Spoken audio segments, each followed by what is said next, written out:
Hi friends, well today we're headed to Kentucky to a little patch of heaven. Now that's not what we just think of, these gorgeous rolling Kentucky hills here. That is also the name of our campsite that we're going to be staying at. We have a lot planned for you. We are not going to see just those usual tours. We are going to go to some of the unusual tours that these Kentucky distillers have to offer. That's right. So when I put this tour together, we actually are bringing our daughter and son-in-law, our son and daughter-in-law with us. There you go. Let's get them right. Yes, we have a son. No, but I didn't want to just go and take distillery tour after distillery tour. So I put together some very special experiences that we're going to share with you. So as an example, we're going to go and actually go back in time and meet the very first Black American to publish a cocktail book. We're going to go to Buffalo Trace, put on a hard hat, and go behind the scenes as they're repairing and cleaning up after the major flood they have. We're actually going to go to a castle. We are going to go to the Kentucky Derby at Churchill Downs and have a mint julep. And we're actually going to buy the most expensive bottle of bourbon that we've ever bought. And as we do some of these more unusual tours, Mike is the perfect person to be our narrator through these tours, as he is an executive bourbon steward through the Stave and Thief Society at Moonshine University. So you've got a lot of bourbon knowledge up there. This is going to be a lot of fun. But that's not all, friends. We are also going to take a tour. Mike has been waiting 8 years to take. Yeah. You've been waiting a long time to take this tour, so you're not going to want to miss that. And that's not all. We have not one, but 2 hot dog challenges. So stay tuned to the very end for those. And welcome to Living Phase 2.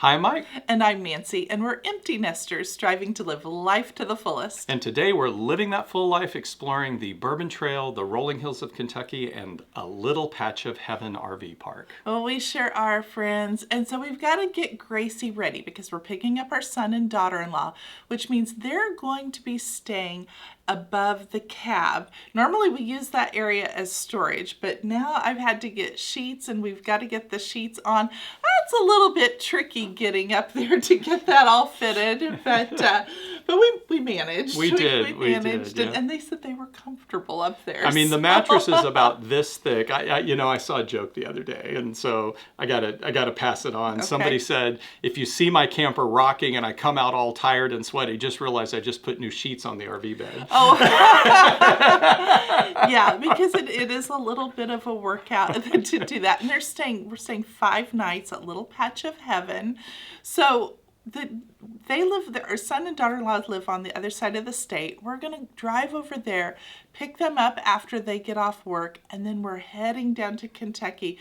We want to get down there because we've got a tour the very next day. So it's going to mean for a long night for us, or maybe a short night of sleep for us. Yeah. So, well, luckily the tour is not till like 10 o'clock in the morning, but it is a 6-hour drive. We normally don't like to drive this long and this late. Right. We arrived at Little Patch of Heaven at about midnight. Normally quiet hours at most RV parks are about 10 o'clock. But fortunately with Gracie, she's pretty easy to set up. But we don't have a lot that we have to make a lot of commotion outside. And of course, we didn't set up all the chairs and that kind of stuff. We basically plug in the electrical, plug in the water, level, have the auto leveler do its thing, and we're set up and ready to go. So it took us maybe 15-20 minutes and very quiet, and we were able to set But you called ahead also to make sure it was okay that we arrived at midnight, and they said it was. Yeah, so if you're ever going to be late getting to a campground, well, first of all, if you think even in advance you're going to be late, call them days in advance and just let them know. It's really the polite thing to do, because a lot of times they close up at 5-6 o'clock,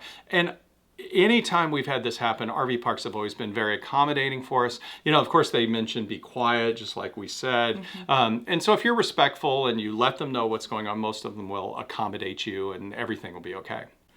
So the campground we stayed at is called Little Patch of Heaven, and it's just minutes from Bardstown. So once you get to Bardstown, you're there at the Bourbon Trail, and it's very easy to get around from distillery to distillery. Now this is a small campground, and in fact, some of the hookups are kind of shared between two campers. So be aware of that. If this is a place you're going to stay at, you may need to have an extension cord or extra hoses, depending on which side of the connections that your RV is on. Yeah, we were fortunate. I had an extra hose, and I also have an electrical extension that I take with us. I had to use the electrical extension because, yeah, instead of having a post, we had to move it under the RV and go over to the one on the other side. So those are always a couple of good things to have anyway. Well, you can see the video here of Tim, our son, actually taking Gracie for a ride around the Little Patch of Heaven. He did pretty good his first time driving the RV. Yeah. But yeah, it's the sites are a little tight. There is a lake here. Nobody could stay down by the lake when we were there because there'd been some flooding in Kentucky. We mentioned the flooding at Buffalo Trace. We're going to go over that a little bit more later. But our first night was good, and we decided, and after that we got up and headed out to the Bourbon Trail. Well, so we got up the next day. We had an hour drive to Louisville where we're going to the Evan Williams Experience, and there the tour we're going to take is the Ideal Bartender Experience. It's kind of a mouthful. Yeah, a lot of experience there. Yes. We've had great experiences. No. So this experience introduces us to Tom Bullock. Now, Tom Bullock is the first African American to publish a bartender book. So in fact, we got a reprinted, now this of course is not a first edition or original or anything, but this is his bartender book. It's, it's not super long. It's only about 50 or 60 pages. Yeah, about 50 pages. And these are the recipes that Tom developed over his lifetime. Now, this tour that we took, the Ideal Bartender Experience, what you do is you go back in time to their speakeasy and you get to meet Tom Bullock. And what it is, of course, it's an actor playing Tom Bullock. That's so cool. Yeah, and the guy did such a good job. Well, let's tell you just a little bit so you kind of know this. Tom Bullock lived from 1872 to 1964. And his father was a slave who then fought for the Union Army in the Civil War. He started his bartending experience at the Pendennis Club. Now, you may have heard of that before if you're any kind of into bourbon at all. The Pendennis Club in Louisville is the purported place of the invention of the old-fashioned cocktail. And Tom Bullock worked there. He then went on to tend bar on the railways. He ended up in St. Louis working at the St. Louis Country Club, and there he served the elite and famous of America. Everybody from Hollywood movie stars to presidents. And in fact, when serving President Roosevelt, he got in a little bit of hot water because later, this was during the time of temperance and everything's going on, and people are like, oh, if you're a presidential candidate or a politician, you shouldn't be drinking. And Roosevelt said he said, well, I just had a sip and, just to try it and that's it. Well, the St. Louis Post-Dispatch, the newspaper, said, well, he's obviously lying because no one's ever had one of Mr. Bullock's cocktails and not finished the whole thing. And so there was a big dust up about this, that was Roosevelt drinking or not because of Tom Bullock and how good his cocktails are.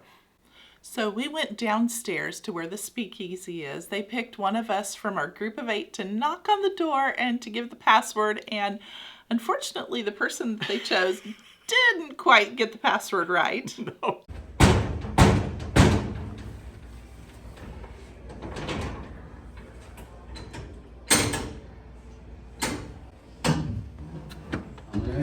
I'm seeking the perfect bartender. Ideal bartender. Oh, I'm sorry. You blew it. I blew it.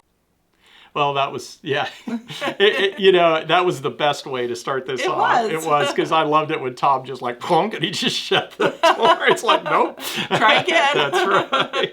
Well, we did get in. We did get in, and we sat around the bar there. Now, they gave us several different samples of elite or original special type, releases yes, of Evan Williams bourbons, and those were good. But what was really good was we got to have an old fashioned that was from the recipe of Tom Bullock, and we all loved it. In fact, Maddie, we're kind of converting her into being a bourbon fan. Yeah, it was. She really, as Nancy said, didn't really like bourbon. So this, she loved the Bourbon Trail and all that, but she was like, I'm not really into bourbon. Once she tasted Tom Bullock's Old Fashioned, which I think it's because of the mildness of it, she absolutely fell in love with it. So no, it's a good recipe. And some of the specialty Evan Williams bourbons we got to try in this experience were absolutely fantastic. So it was kind of an elite experience. As Nancy said, only 8 of us. This was the perfect way to start this off. Not just some distillery tour where they talk about here's where we ferment the grains and all that. That's what we're trying to show you here, is the different experiences that you can have here in Kentucky, not just your standard distillery tours. After visiting the Evan Williams experience, we went to Churchill Downs to see where all these Kentucky Derby races are held. This was pretty cool because Mike and I have been to the Bourbon Trail several times now, but we'd never visited Churchill Downs. And here we took the track tour. Now this was interesting. We got to go out onto the racetrack, and what was really cool is it happened to be a day where they were having races, so we actually got to see a race, which was pretty cool.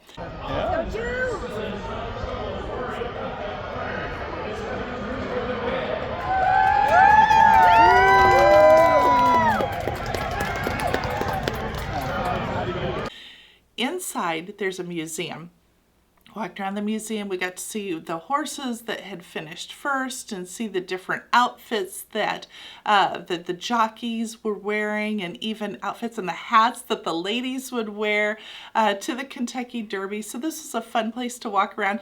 They even had a little area where we were able to get on a horse and race ourselves. I think they kind of told you how to rock the horse to get it to go faster and faster, and I won. You did win.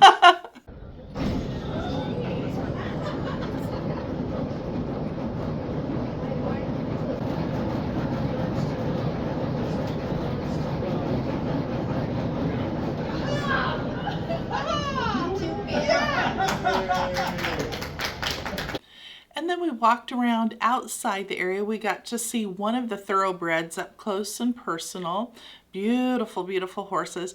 But then we finished off with one of their famous mint juleps made with bourbon. Now, it was average, an average mint julep. I mean, especially for the price. But no, if I'm going to have a mint julep, I want a one that a bartender actually makes. Yes. These were pre-made. They were Yes. just pouring out of a big jug, and you want to actually take the crushed ice and you want to muddle the mint, and so I mean basically a mint julep, for those that don't know, is a mojito made with bourbon. Mm-hmm. It's mint, it's ice, it's simple syrup, and that's it. It's a very simple drink, and it can be very good. But this one was pre-made and super expensive. But we can say we had a mint julep at Churchill Downs. Right.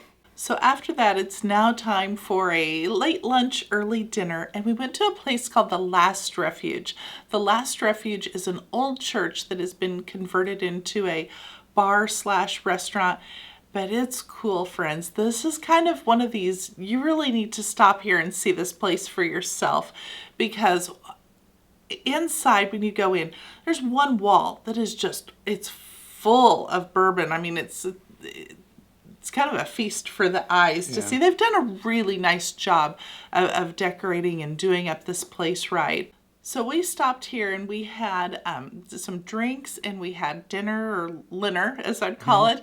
Had some appetizers. The hummus was delicious. Deviled eggs. Those deviled eggs were super great. Good. Mm-hmm. And we had a wood-fired pizza. Yep, also yep, delicious. we shared those, yeah. So the drinks, all good. Yeah, I love how they've really leaned into using the church space, and it's just amazing. And in fact, don't be shy. You'll see a staircase right when you come in, and you can go right upstairs. That's their event hall, and that was actually the former sanctuary of the church, the upstairs part. And now they use it for weddings and concerts and things like that. But the mural on the roof is just on the ceiling, is just gorgeous. And so be sure to go upstairs and just take a look at their event hall. Of course, if there's not a wedding or something going on. But yeah, don't miss, even if you're not going to eat there, it's worthwhile just to go and walk around and kind of see the Last Refuge to see how it's decorated. It's amazing. Well, now to finish off the day, we've got reservations at two of Louisville's most famous speakeasies. The first is Hell or Highwater. Now, friends, you're going to have to do your research in order to find this here because, it is a speakeasy. But once you find it and go inside, then there's a hidden door. Now, it used to be a little more tricky to get in, but now when you go inside, there is someone sitting there that's checking IDs, Yeah. so it's a little easier to find that hidden door. Yeah, exactly. So, but it is an absolutely amazing place. Now, pro tip here: if you're going, especially on a weekend, Friday or Saturday, you have to make reservations to make sure that you get a slot in there. We were there on a Thursday, so it wasn't so bad. So we were able to go in. Now, when we went in, we were limited, actually, when I made the reservations, to just a bar reservation, because some of the tours in Louisville will book out almost the whole place, but then they go and they only stay like half an hour because they're on a tour, and then they take off. So we were able to wander around and see some of the other rooms. They have the library room. They have rooms that are hidden behind bookcases that Cool. that overlook other areas. So really, even if you have a reservation in one area, feel free to walk around and explore because it's really worth seeing. In addition to that, their cocktail menu is really eclectic. The bartenders there pride themselves on making some very unusual cocktails. So kind of stretch your limits here, try something new. But yeah, you won't be disappointed in a reservation at Hell or Highwater. And now our final stop of the day is we had a reservation at the Black Rabbit Speakeasy. This is a really cool place, friends, if you want to get some unusual cocktails and a light snack. But when you go in, it's going to look like your typical bar. But when you stop there and you talk to the hostess and you let her know you've had a reservation, that's when she opens the secret door. Yeah, and they do. The cocktails here were amazing. They're, So again, cool. very eclectic, very different. Nancy had the Elvis situation. I had the Tangerine Dream. Mine tasted kind of like a orange dreamsicle. We were kind of having dessert. Here's what we're having. But yours, you won. I thought yours was amazing. It was peanut butter and banana liqueur, cream de cocoa, cream float on top, and then they smoked it. The orange sickle thing. That did sound good. I almost got Be careful, that one's strong. They all are, but that one's a, There you go, Nancy. that one's a sleeper. And you want to stir it? Yeah, you're gonna stir it just before you sip it, all right? Stir it and sip it. What's the rim? It's Hawaiian black rock salt. Oh. Yeah. Just, it's all alcohol, all sweet, so just give it a little bit of balance. Cheers. Thank you. Thank you so much. It was an amazing drink. It really was. And I think you won for the best I looking did. drink. It was good. But now it's the end of the day, friends, and we're tired. It's time. We've got an hour drive back to the campground, so it's the end of the day for us. Well, the next morning, our day begins at Heaven Hill Distillery. We're going to have another unique tour here. It's called the Bottled and Bond Experience. And for this, they're going to take us to one of their bonded warehouses. Yeah, so what is Bottled and Bond? Bottled and Bond was put in place by the federal government to try to control the quality of whiskey so that you would know, if what you're getting was real whiskey, was it something somebody else was blending up, using rock gut or different things like that. So when you see Bottled and Bond, and in fact, I have a original bottle of Heaven Hill Bottled and Bond here. By the way, you won't ever see this one again. They used to sell this bottle for about $16, and it is an absolutely fantastic bottle of bourbon. Heaven Hill has now gone to this bottle, which is Heaven Hill Bottled and Bond. They changed it a little bit. They'd actually pulled that one off for like a year or so. They released this one. This one's now $45. Oh, how old is your other bottle? I've got that one about 5 years ago, so Okay, 4 or 5 years that ago. long So ago, but- yeah, so it's amazing how they've changed. But when you see Bottled and Bond, what that means is that this bourbon must be produced in one season. Now, seasons go from January to June or July to December. So in other words, it has to be distilled and barreled and everything within that 6-month time frame. It has to be aged a minimum of 4 years. Not exactly, but it can't be aged less than 4 years. It always has to be 100 proof. So all bottled bond bourbons or whiskeys are 100 proof. And you also have to make sure that you've listed where it was distilled, the season, the age, all that all has to be put on here. So bottled bond is really a good way, a simple way to determine that you've got a good basic quality bourbon, that you know what you're getting. And that's what this tour here is all about. Heaven Hill produces a lot of bottled and bond bourbons, and I thought it was really cool to actually get to go and they literally have to unlock the warehouse. There's bars on it, you know, because that's federally controlled. Imagine it runs off. I'm nervous. You got one job, that's it. So you said this rick house is locked because it's bottled and bond. Yes. And then they took us into the warehouse and they took us around to different stations where we got to tour not just the warehouse, but we got to taste their different offerings along the way. Yeah, I really enjoyed that tour. While we were there, they gave us these Glencairn glasses that are on a lanyard. We wore these throughout the tour, and this is what they would fill up, where we'd get our little tastings from. But yeah, no, that was a really interesting tour. I enjoyed that a lot.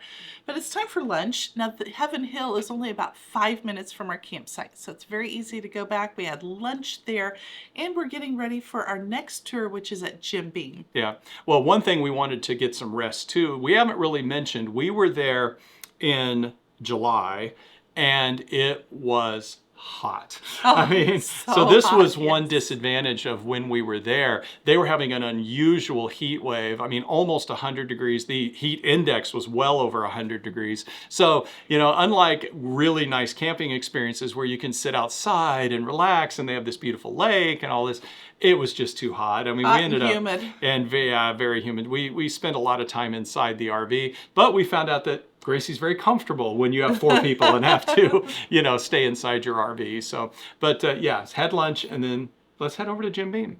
So here at Jim Beam, this was only what I would call normal distillery tour that we took. Tim and Maddie had never been on the Bourbon Trail. They had not been to these distilleries before.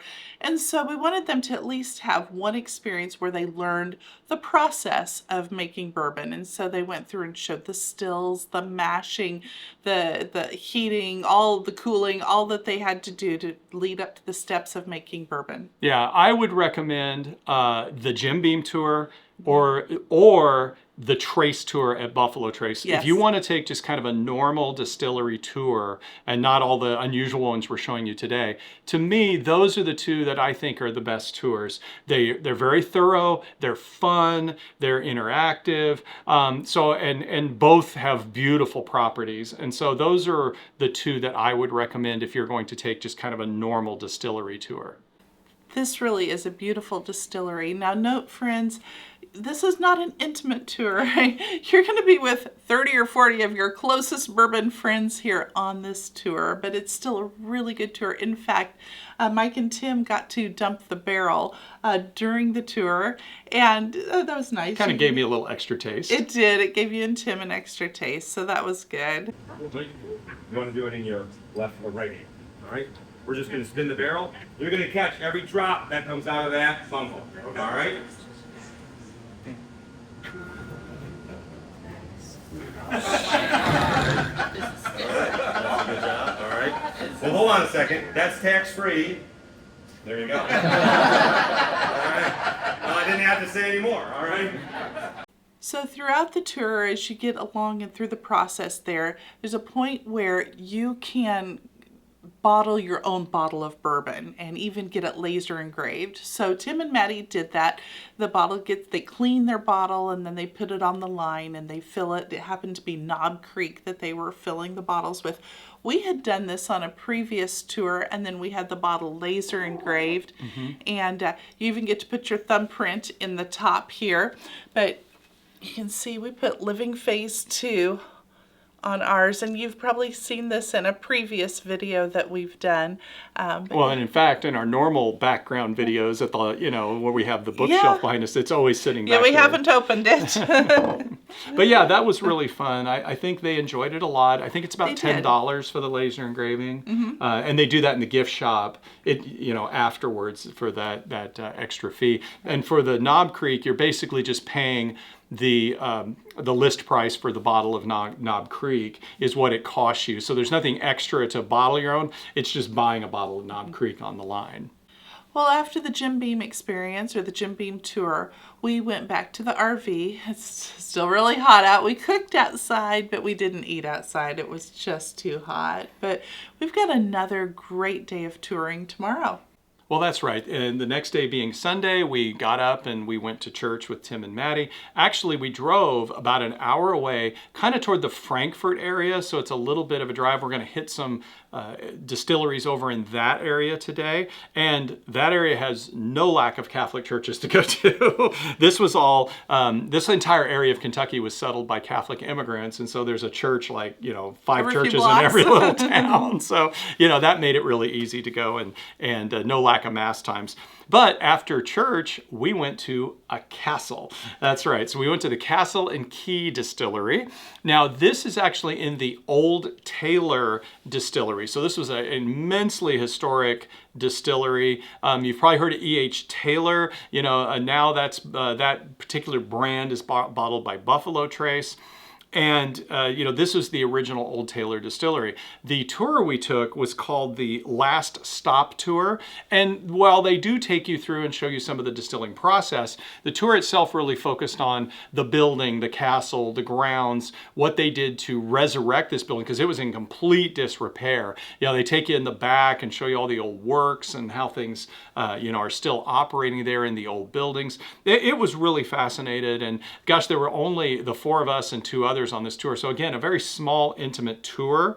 And one of the reasons some of these tours are smaller is we're booking the first tour of the day. So if you can go do that, quite often some people don't get up and around until later. And by having it the first tour of the day, you can quite often get a smaller group. I certainly think the Castle Key is well worth a visit, and not just for the tour. Well, the grounds are absolutely beautiful, friends. It's right there along a river. There's little paths to walk along. They've got picnic tables set up. They've got some nice shade for you as well. And they welcome you to bring a picnic lunch along, which is what we did. And we sat right by the river, had a picnic lunch. And then when you take the tour, they give you a little token to go and get a cocktail. So you're able to go into their bar area, get your cocktail, bring it back to your picnic area, and enjoy that with your lunch. If you happen to forget bringing your lunch, they do have a food truck there as well. So after Castle Key, we went to the Woodford Distillery and we went on their Spectacle for the Senses experience here. Now this really isn't a tour. It's where you go into a room and they do bourbon pairings. And so they pair bourbon with a small amount of chocolate or meat or cheese or cracker or things like that. And they gave us 5 different bourbons that were paired with different things. We do have a double barrel. Double oaked. Double oaked. Yeah. Thank you, It Mike. is, well, it kind of is double Thank you, barreled. Mike. You're right. That is See, he's really the expert here, but this Yeah. is really good with chocolate, It friends, is. here. So this is a good one to have. But yeah, Woodford, it's beautiful grounds here at Woodford Distillery. Well, we wrapped up today with a massive contrast between Woodford and some of the beautiful manicured billion-dollar distilleries. And now we're going to Glens Creek. Now, Glens Creek is located in the original Old Crow Distillery. And what is so important about this place oozes history. The Old Crow Distillery, Old Crow was the very first branded bourbon. In other words, they would have the barrels, and on the barrel head, they would actually burn or stamp into the barrel head Old Crow or Very Old Crow, and that way people knew what they were getting. And so before then it might just be whatever came out of the bathtub out back, but if you then knew, oh, I'm getting Old Crow, you knew you were getting a quality product. Well, the Old Crow Distillery closed down years and years ago. It was the property was originally, I think, owned by Jim Beam, And then a person named David Meyer decided he wanted to get into distilling, and he bought the Old Crow Distillery from them, and he uses just the front part of it. If you look around the grounds, I mean, to be honest, this place looks like something out of a horror movie. Kind of does. You know, kind of the back part's all overgrown and the old buildings and all rusty and everything. But in the front part, you can go in, and even if you don't have a tour, you can go to the counter and you can get some tastings, all for a fee, of course, or you can take the tasting with David himself. So the actual owner sits back there at a counter with you, and he'll pour the different bourbons, or different. He makes more than just bourbons. They make a version of tequila, which they can't call tequila, but they make an agave liquor, you know, and it's really good. I'll tell you, David's a little cantankerous. He's got a very dry sense of humor, but this is a very different experience. And so I have a bottle here, actually, from the last time. Cuervito Vivo, and which basically means the old crow in Spanish. And unfortunately, he's being sued over the name. By a tequila company, nonetheless, and by Jose Cuervo. The Cuervito, is suing him because of the Cuervo, and he says he's going to have to change the name again. So he couldn't call it Old Crow because Jim Beam owns that brand. Now he can't call it this because of Jose Cuervo, and so he's trying to figure out now. I think he told us what he's going to call the next brand, but this was before he had to change the name. He makes good bourbons. He's been in business about 10 years now. We certainly would recommend you go give him a try and sit back and have the tasting. Be prepared. It's an extremely different experience. It is. You're sitting right there where they do the distilling in their warehouse, and a very, very small operation. But again, what we were trying to do on this Bourbon Trail is find different experiences, not just the average distillery tour. Well, we headed back to the RV for dinner, and we played some family games inside because it's still really hot out. But the next day we've got 2 tours planned, and the first one is at a place called Preservation Distillery. This was a good tour. We enjoyed it a lot. Yeah, so Preservation's a very, very small distillery. They've actually gotten their start not too long ago, and their founder, Marcy Palatella, I believe is how you say it. She was a pioneer in the bourbon industry. She used to actually be a marketing person for several major distilleries. She was located in Japan. She was overseas for a long time. Well, she was smart enough during the Great Bourbon drought, the Great Bourbon crash, to look at some of these distilleries like Stitzel-Weller, which was the original producers of Weller and of course Pappy Van Winkle. She was personal friends with Julian Van Winkle. I mean, she knew the people in the bourbon industry, and she saw these distilleries struggling and going out of business. She actually went in and bought up all these barrels of bourbon and then transferred them from the barrels into stainless steel, so that would stop the aging process and effectively freeze the bourbon as it was today. And she ended up with a ton of absolutely the highest quality bourbon that's probably almost ever been produced. And so she has all this bourbon now in these stainless steel containers. Now what does she do with it? So she opens her own distillery, and now she starts blending some of these classic bourbons to make really, really good bourbon. And so that's how she got started, was blending other bourbons, and then they have a pot still, they start distilling their own, and then they're blending her own juice, as they call it, her own whiskey with the ones that she has. And now they're getting to the point where they're actually producing just their own. So here at Preservation, the tour is very simple. The grounds are beautiful. She's done a wonderful job in where it's located. You get to go see the still and get to see where they're actually dumping it. Kind of Joanna Gaines style, if you will. You kind of picture that in your head. Yeah. And then you go back and have a tasting. And here we just absolutely fell in love with a couple of their products. One of them, and in fact, this is where I spent more on bourbon than I think I ever have in my life. I got 2 bottles here. One was actually their the Preservation bourbon. So this is their product that's distilled on their premises in their pot still. This is a 6 to 7 year old bourbon. and was absolutely fantastic. But then we got a bottle of their very old St. Nick, and this, I think, was probably your favorite bourbon you've ever tried. It is. It's a whiskey. It's not a true bourbon because it has things blended into it that no longer make it a bourbon. But yeah, it is Christmas in a bottle. Let me tell you, friends. It's got a nice cinnamon taste to it, and it really is a good bottle of whiskey. Yeah, it is. So, those I certainly would recommend to stop at Preservation, whether you actually walk away with one of their bottles or not. And yes, it was about $160 for that bottle. So it was a lot. And normally we don't spend that much. I'm kind of cheap, but this was so good. It was a splurge, and we're looking forward to actually opening these around Christmas when we have family over and enjoy them at that time. Well, after leaving Preservation, we are now heading to Maker's Mark. Now, friends, this was the tour I was telling you Mike's been waiting 8 years to take, the Ambassador's Tour. He has had a barrel of bourbon with his name on it that's been aging for 8 years, and they notified us that it is ready. Yeah, so this is part of the Maker's Mark Ambassador Program. For those of you out there, it's an absolutely free program. You go online, there's an app on your phone, or you can go on to Maker's Mark's website and look up the Ambassador. There's a place you can click on to go there. You sign up. The day you sign up, a barrel that comes off the line, they actually plaque it and they put your name along with the name, of course, of other people. It's not just one person's name on that barrel. And then that barrel goes into age and it sits there, and you actually get updates on the app. You can see how the aging's going on your barrel because, of course, Maker's Mark, as it gets older, they taste the barrel, they find out when that barrel's going to blend in. Because the idea of Maker's Mark is you want every single bottle of Maker's Mark to taste exactly the same, right? You don't, it's not like a barrel proof or a barrel strength or cast strength bottle that tastes different all the time. Every bottle of Maker's Mark should taste the same, and their master blender knows how to put things together and how to make sure they all do. Well, when your barrel comes up, which can be anywhere from 5 to 6 to 8 years, then you get a notification that they're going to dump your barrel into a batch of Maker's Mark, and it actually takes 273 barrels of Maker's Mark. I hope I have that number right. I think it's right around 273. That's exactly how many barrels go into one batch of Maker's Mark, and your barrel becomes one of those that goes in.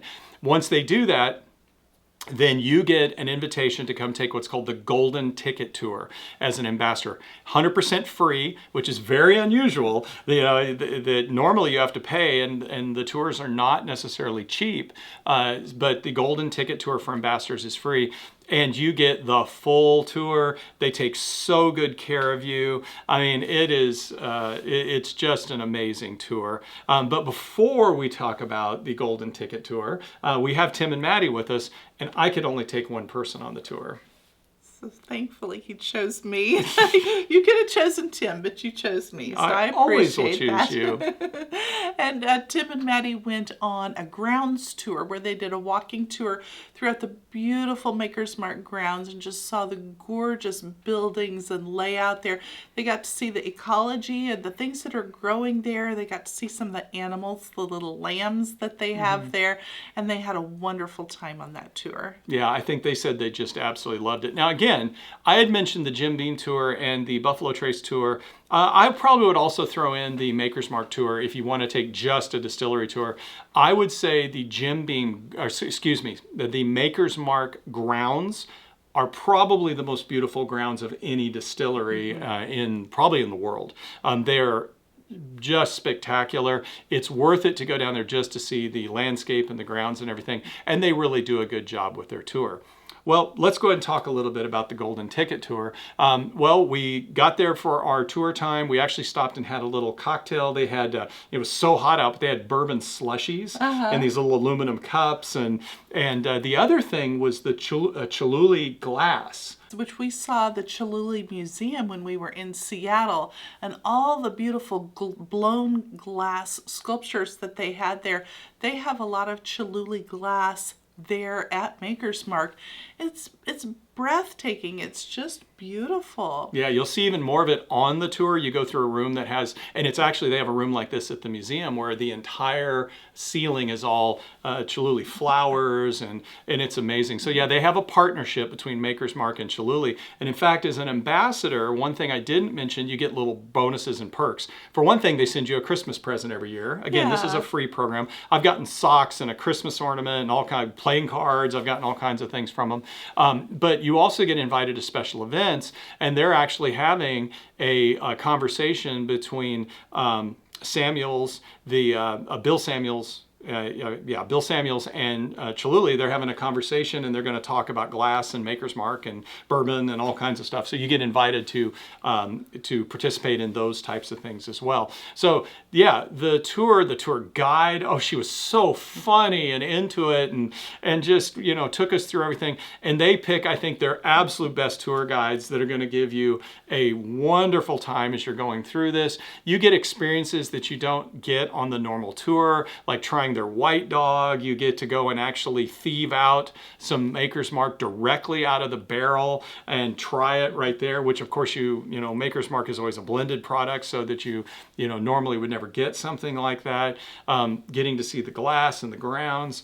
Yeah, and getting to go into their barrel cave, and I mean, all of that was just amazing. You get a complete tour. It's free, and it's probably the most comprehensive tour you'll get at Maker's Mark. So I can't recommend enough. I'm not, you know, a spokesperson for Maker's Mark. I'm an ambassador, I guess. But you know, they're not a sponsor or anything like that. But you know, for a free experience that all you have to do is go online and sign up, and then 8 years from now you get a chance to get this experience, is absolutely well worth it. So be sure to go and do that if you have any interest in this. And you know, even if you don't take the tour, you know, it's fun to kind of watch and see what's happening with your barrel. Now, when the tour is done, you get to buy up to 9 bottles of bourbon from your barrel. So that was really cool. And then you get to dip it. You get to dip it in the... Yourself, yeah. Yep, yourself into the wax. And it's just such a cool experience here, friends, to get to do all the little steps that go into making bourbon. Yeah, and a couple little things with the ambassador bottle here is you actually have your name and your ambassador number on it. And these bottles are not the normal 750 liter bottles. They're actually 1 liter bottles. Mm-hmm. So yeah, and that's so fun, because if you buy a bottle of Maker's Mark in their gift shop, then you do get the opportunity then to dip it yourself. So, you know, you don't have to be part of the ambassador program. Just buy a bottle in the gift shop. You get to go up on the top and dip it.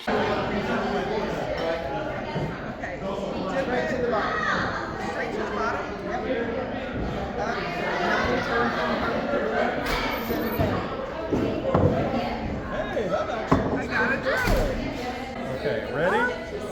Here we go.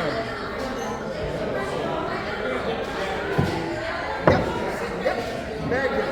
There's some juleps. You ready? Look at Did I get a quad, a triple? You got great. I got a lot. So Tim and Maddie bought a couple of bottles, and they got to come up and dip them. They did a great job.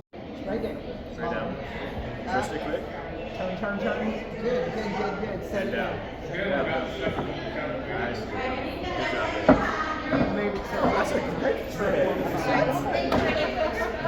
I'm not going to be able to compete with that. Ready?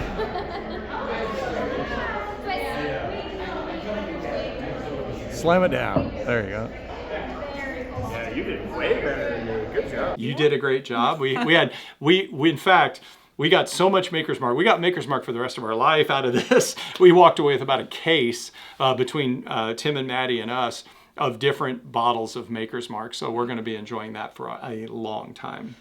So once again, we headed back to the RV for supper. Now we're going to do a make your own pizza on the Rectech grill here. I actually bought pre-made pizza crusts at the store, but then I bought all kinds of different toppings, cut them all up, and then everybody got to make their own personal pizza, which was good. Yeah, it works out really good too. And my travel or portable Rectech, the small one, you can actually fit 4 of those little individual pizzas on at one time, and I thought they turned out great. Yeah, I mean, and the kids had fun making those too. Yeah, I did too. Well, now it's the last morning that we're here, friends, in Kentucky, and we're going to go to one of the most popular distilleries in Kentucky, and that's Buffalo Trace. Now, here at Buffalo Trace, we're going to take the hard hat tour. Now, friends, this is not your ordinary bourbon distillery tour. No, it's not. So as we mentioned earlier in the video, we're going to go back behind the scenes and see areas that they don't normally take people to. Now, let's go over a few things about Buffalo Trace. Well, first of all, Buffalo Trace is very popular in the morning because every day they do release one of their allocated bourbons in their gift shop. So something like Blanton's, Weller, E.H. Taylor, sometimes even more rare ones like maybe Eagle Rare 12 or something. So all of those special bourbons that all the taters are out there chasing, you can usually pick them up at least in the morning at the Buffalo Trace gift shop. So what we did, we actually drove over early. Our tour wasn't till noon, but we drove over in the morning so that we could be there when the gift shop opened to see what they had and make sure they didn't run out of whatever the allocated product was for that day. And what we ended up getting was we got an E.H. Taylor and we got a mini Blanton's. So this is the small one. This is is it 350, I think is what it is, milliliter bottle. 375 milliliter bottle. And they also had Weller Special Reserve on there. And so these are all at MSRP, no markup. And so it's good that if you can get in and pick up some of these allocated ones. Now, because we went in the morning, and as we've mentioned several times, it's been like 100 degrees here. What we actually did was we brought a cooler with us. There was some ice packs, and we put the bourbon in with that so that it wouldn't overheat while we were out in the sun all day doing different tours. So don't buy your bourbon in the morning and then let it sit in a 120-degree car. I mean, it's going to ruin the bourbon is what's going to happen. And you don't want, of course, anything to happen putting flammable liquid in a really hot car. So have a way to keep your bourbon cool if you're doing things after picking it up. Well, since our tour wasn't until later in the day, we drove into the city of Frankfort and we had some breakfast there at the Main Street Diner. That was kind of a 50s diner, and the food was really good while we were there. The service was good too. Yeah, if you're looking for a place in Frankfort, I'd recommend it. But then we drove back to Buffalo Trace and went through their gift shop and just enjoyed walking around. They have a little area where you can play mini golf. So yeah, there's little things for you to see and do while you're waiting. Yeah, kind of historical displays and things like that you can kill easily an hour kind of just hanging around. Well, while we were there, we also met Matt and Kai. They recognized us and stopped us to say hello. So friends, if you ever see us, do stop, say hello. We'd love to say hi to you and chat with you as much as we can and get your pictures. So thank you, Matt and Kai, for stopping us. Hi, guys. Hi. Well, as we were getting ready to start our tour, here's where we had just a little bit of disappointment. As we've mentioned a couple times, and for those that kind of follow bourbon at all, or maybe just the news, you'll realize that Kentucky's had some historical flooding this last summer. And of course, Buffalo Trace was impacted by that. You've probably seen the pictures. And it flooded the whole gift shop. It flooded the distillery because it is right by the river. In fact, as you can see in some of these pictures here. So we didn't get the full hard hat experience because they had already shut down the distillery for summer. So normally if you're there in the summer around July, they shut down for the whole month of July. Well, they actually shut down just a little bit early, and that's when our tour was supposed to happen. And so the distillery was shut down to do the extra repairs and cleanup after the flood. Now, that said, we still got to go to the places. It's just that the production wasn't going on at the time. And normally with the hard hat tour, you're right in there with the production going on. But we still had a great tour. We got to see all the different areas of Buffalo Trace, from the massive column stills to, back by where the river is, where they do their barreling and bottling. We got to see all those different areas. So I still would highly recommend the hard hat tour, but just realize that, that they do shut down a month each year. And if you're there during that month, then you're going to get a different experience. Well, on our tour, they took us by Building 61, and in Building 61, you can see they have marked on the wall where it has flooded. You can see the years marked on the wall. And the flood that they experienced this year was even higher than the highest marking that they had on the wall. So really, it was quite a tragedy to have such a bad flood here. Yeah, it's pretty amazing though how quickly they've cleaned up. Yeah. I mean, even the gift shop, it was completely flooded, and you could see on one of the posts the water line because it was a wooden post. Yeah. And I mean, it was 3 feet high, if not more, in some areas of the gift shop, and it's, you know, you can't even tell now. But yeah, it was pretty amazing. So let's talk just a second about getting a tour at Buffalo Trace, and that can even be a challenge. So they have multiple different types of tours. The Trace tour is their normal distillery tour. They have the Hard Hat tour. They have the E.H. Taylor experience. They have different tours depending on, you know, how into bourbon you are. If this is your first time here, absolutely take the Trace tour. It's the most popular tour, and it's going to give you the best overview of Buffalo Trace. Also realize that you must get a reservation. You have to get online, and I don't want to tell you wrong, so go to Buffalo Trace's website, just search the internet for Buffalo Trace Tours. But I believe it's 6 weeks before your time that you're going to be there. On a Wednesday at 10 a.m. they release the tours for that next week, okay, for that 6 weeks out. So it's a moving window of when they release tours. So you're going to want to get online right then at 10 a.m., which I believe is the time. Again, please check. Their website has it all described on it because I don't want to tell you wrong. And get on and click it. It's like trying to buy rock concert tickets, right? You were on the computer. I was on the computer. Tim was on a computer, and we were all hitting it over and over again, trying to get in. There was a 10 a.m. Hard Hat tour, and we were on right at 10 o'clock, and Nancy and I were both trying to get those reservations, and it filled up immediately, and then we ended up getting the 12 o'clock, the next tour. So yeah, be sure if you're going to go to Buffalo Trace, don't just wing it, but actually go online and get your reservations. Now, all that said, if you happen to not get reservations, you know, don't hesitate to go on out. You can still go to the gift shop. You can probably get some allocated bourbon, but they also do hold back a few slots, especially for the Trace tour. And they have a lot of people that will make reservations, and because it's a free tour, then they just don't show up.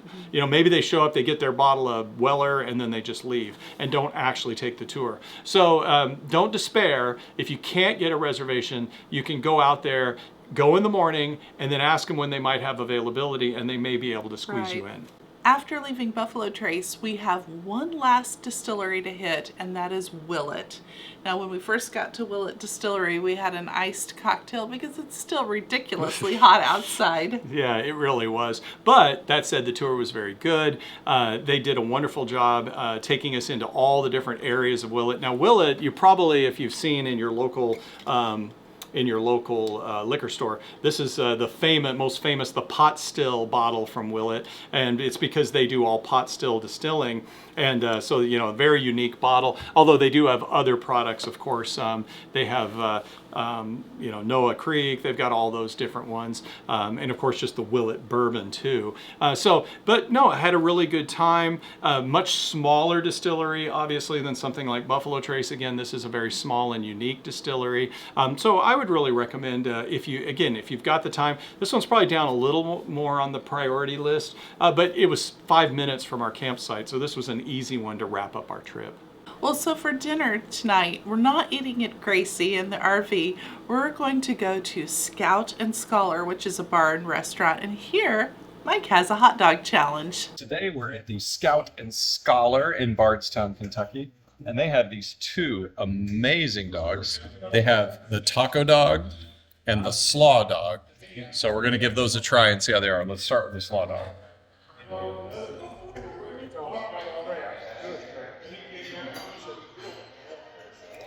Oh, Surprisingly good? that is really good, actually. The hot dog is amazing flavor. The slaw is really good.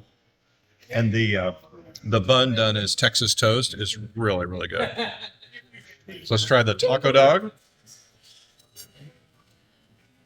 Oh, I'm dropping tortilla chips.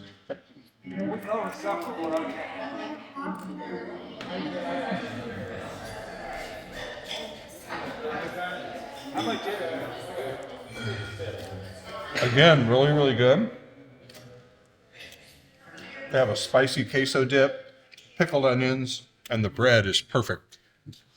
I'd give these I would give these a 9 out of 10. Really? 2 thumbs up. Well, yeah, that was pretty good. I'd recommend Scout and Scholar. I think good. it was, yeah, and not just for the hot dogs, though. I think overall what Tim and Maddie had, they enjoyed it. So it's a good place in Bardstown to have a little bit of dinner. Well, let's go ahead and go now into some pro tips to make your trip to the Bourbon Trail the best it can be. Well, first of all, as we've mentioned, almost all distilleries do charge something for your tours. Expect to pay anywhere from $15 to $40 a person. Everything from a simple tasting to some of the very unique and fancy experiences that we had. So just kind of budget for that and expect that $15 to $40 depending on where you go. Get reservations early. So almost all distilleries will take reservations. And if you're in there in the summer, the Bourbon Trail can be very busy, very popular. So when you know you're going to go, at the time you know, go ahead and get online. And almost all the different distilleries do allow reservations to be made. And then you're paid in advance, everything's done, and you're ready to go. As I mentioned with Buffalo Trace, I think I said 6 weeks. I think it may actually be 8 weeks out on Wednesday at 10 a.m. that 8 weeks before. Get online and check that. Look at their website for all the details, and that way you can get that reservation for that Buffalo Trace tour that you've always wanted to take. Your most affordable place to buy bourbon is not the distilleries. So really the most affordable place is? That's Kroger or the local grocery store there. We stopped at Kroger 2 or 3 different times. We'd go to a distillery and find a bourbon you really liked, and then we'd go over to Kroger and we'd get the bottle. Yeah, Kroger ran really good specials, and not just Kroger, but also some of the local liquor stores. There's some great ones in the Bardstown area, but really that's the bargain place to go get some of these. I mean, like I found a Larceny barrel proof that's a Heaven Hill product and one I really like, and it used to be almost impossible to get when it first came out. They actually had it on sale. I think I got it for $49 for a bottle of Larceny barrel proof. That's unheard of for a bottle that 2 years ago was going on the aftermarket for $300. So that's crazy. Yeah, so you can get some really good bargains. Check out the local grocery stores there. Now, friends, if you see or taste a specialty bourbon at a local distillery, ask if that's a distillery exclusive or if that's something that you can purchase locally. Yeah, we kind of made a mistake there. We were at Jim Beam, who's the maker of Basil Hayden, and we tried a sample of their smoke, and it was fantastic. And I thought, oh, okay, I'll just run to the local liquor store and get it here. Nope, it was a distillery exclusive. In fact, it was a limited run, so I missed out on getting a bottle of this Basil Hayden smoke, assuming I could get it at a liquor store. So never hurts to ask, right? Right? And then also ask about Kentucky exclusive bourbons. There's quite a few bourbons that some of the distilleries will make that are only sold in the state of Kentucky. So heck, you're here on the Bourbon Trail. If you can get something you can only get in Kentucky, then take advantage of that. But ask at the distilleries, and in fact, ask at your local liquor store or even at Kroger, what are some of these that are only sold in Kentucky? Most of them are very knowledgeable and very willing to help. Well, friends, even if you're not a bourbon fan, be sure to try them in different cocktails, because I mean that's how I personally like my bourbon, is to have it in a cocktail. We told you Maddie was not a huge bourbon fan until she tried the Tom Bullock's Old Fashioned, and then that kind of converted her.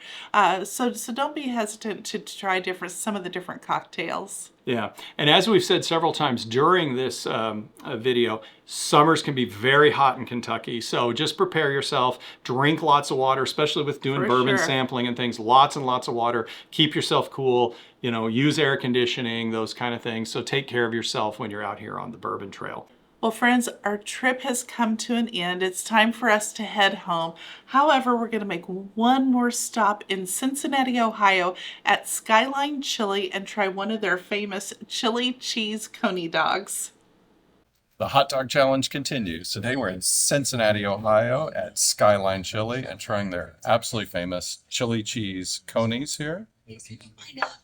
They don't skimp on the cheese, and they actually freshly shred it constantly during the day. They're always shredding their cheese.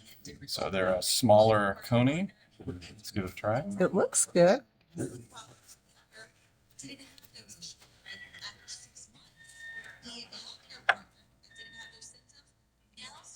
Really soft steam bun. okay hot dog, not like a pop or anything to it. Okay, but the chili and cheese are absolutely excellent. I'd give it an 8 out of 10. Okay.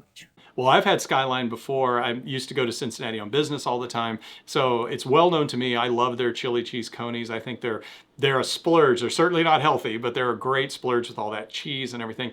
I don't think you like the chili though.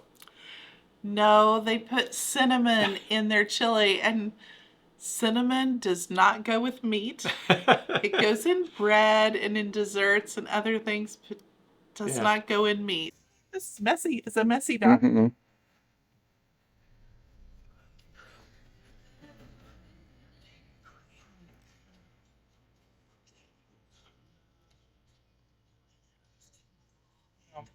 It has cinnamon in their chili.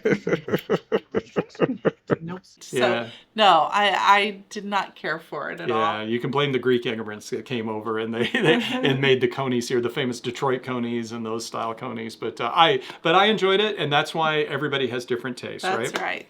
Well, friends, that's the end of our experience here. We hope you enjoyed it as much as we did. We love camping. We love the Bourbon Trail. It's beautiful scenery all around as well. So it makes for such a nice trip.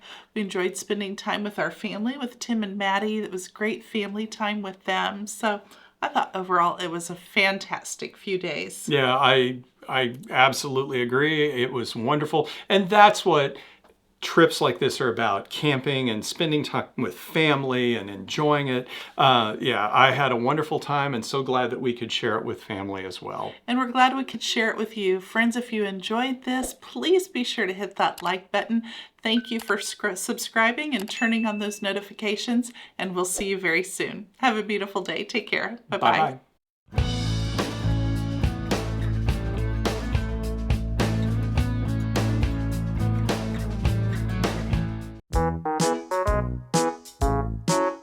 Well, friends, now it is time for that tour that I told you Mike's been waiting 8 years to take.